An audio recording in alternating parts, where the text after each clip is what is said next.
परिकर साथ में है। इतनी देर में दूर से देखा कन्हैया ने, दौड़ती हुई उत्तरा आ रही है। उत्तरा को आते देखा कन्हैया ने, कृष्ण चरणों में गिर गई। पाहि पाहि महायोगिन देव देव जगतपते नान्यम तद भयम पश्ये यत्र मृत्यु परस्परम। हे कन्हैया, हे कृष्ण,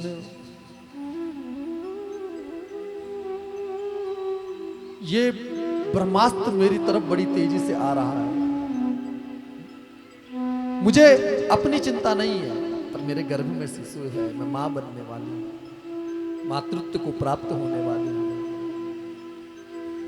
हे केशव, इस पूरे संसार में न अन्यम पश्ये, कि मैं किसी अन्य को देख ही नहीं रही हूं जो मुझे इस भय के समय में अभय पद दे दे। यह है अनन्य शरणागति। बहुत ध्यान से सुनो, इसे कहते हैं अनन्य शरणागति, ना अन्य अनन्य, जिसके जीवन में दूसरा कोई है ही नहीं। और अनन्य शरणागति आप विचार कीजिए।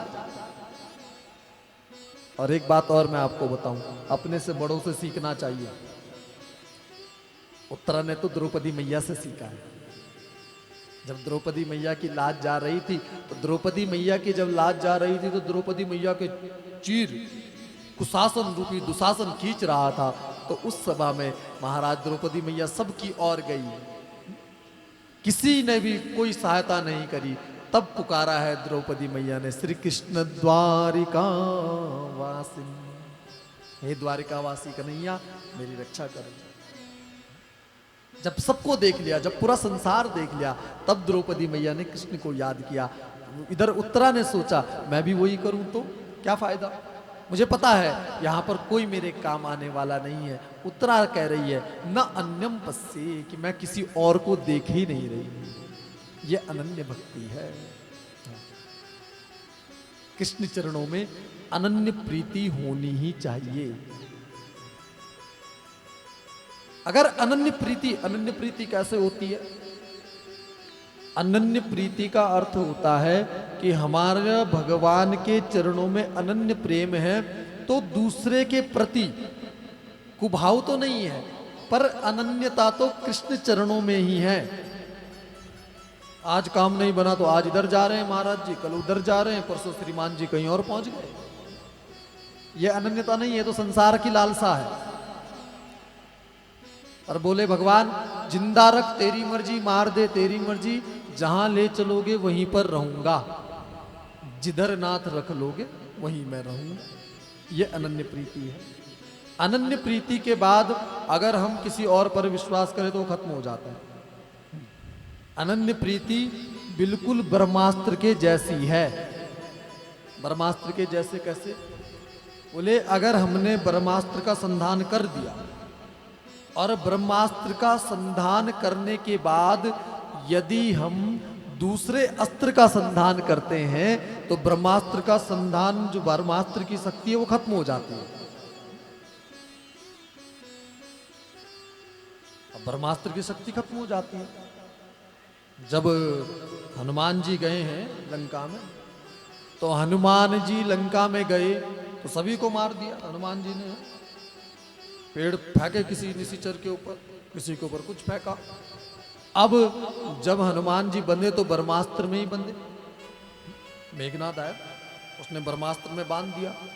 अब ब्रह्मास्त्र में बांध दिया तो हनुमान जी ने जैसे ही ब्रह्मास्त्र हनुमान जी की तरफ आ रहा था, तो हनुमान जी ने भी हाथ जोड़ लिए। बोले ब्रह्मास्त्र की तो बड़ी महिमा है, ब्रह्मास्त्र को तो मानना ही पड़ेगा मुझे, नहीं तो महिमा मिटाई अपार, ब्रह्मास्त्र की महिमा खत्म हो जाएगी। जैसे ही ऐसा सोच रहे हनुमान जी, तो ब्रह्मास्त्र जैसे ही हनुमान जी को लगा, तो हनुमान जी तो मूर्छित होकर के गिर गए। अब मूर्छित होकर के हनुमान जी गिरे। अब ब्रह्मास्त्र ऐसा थोड़ा ही दिखेगा, वो तो शक्ति अस्त्र है।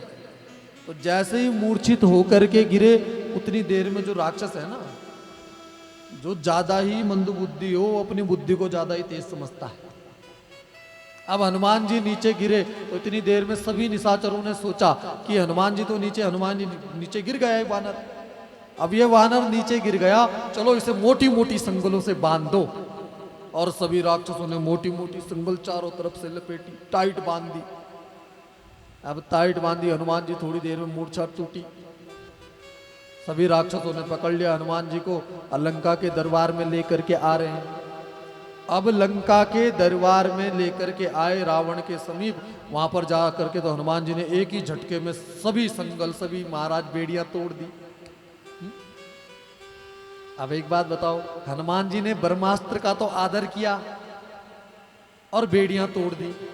अगर हनुमान जी ब्रह्मास्त्र में ही बंधे होते तो हनुमान जी उस ब्रह्मास्त्र को तोड़ते भी नहीं, क्योंकि आदर के संग तो बंधे हैं, और जब बंध गए तो तोड़ते कैसे। तो हनुमान जी उन बेड़ियों को, हनुमान जी ब्रह्मास्त्र को नहीं तोड़ते। अब राक्षसों ने बुद्धि लगाई कि चलो बेड़ियों से बांध दो, तो ब्रह्मास्त्र का असर खत्म हो गया।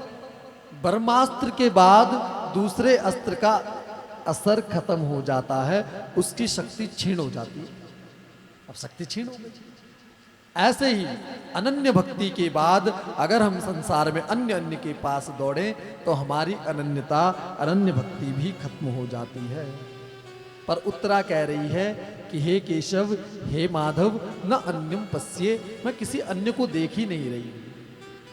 यहाँ पर तो सब बड़े बड़े वीर हैं, धर्मराज खड़े हैं, बलशाली भीम खड़े हैं, तब भी उत्तरा ने केवल भगवान को देखा और किसी को नहीं देखा। यही भक्ति होनी चाहिए।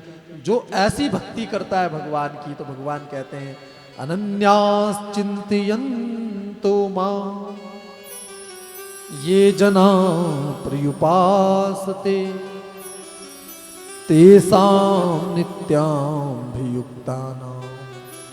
योगक्षेमं वहाम्यहम्।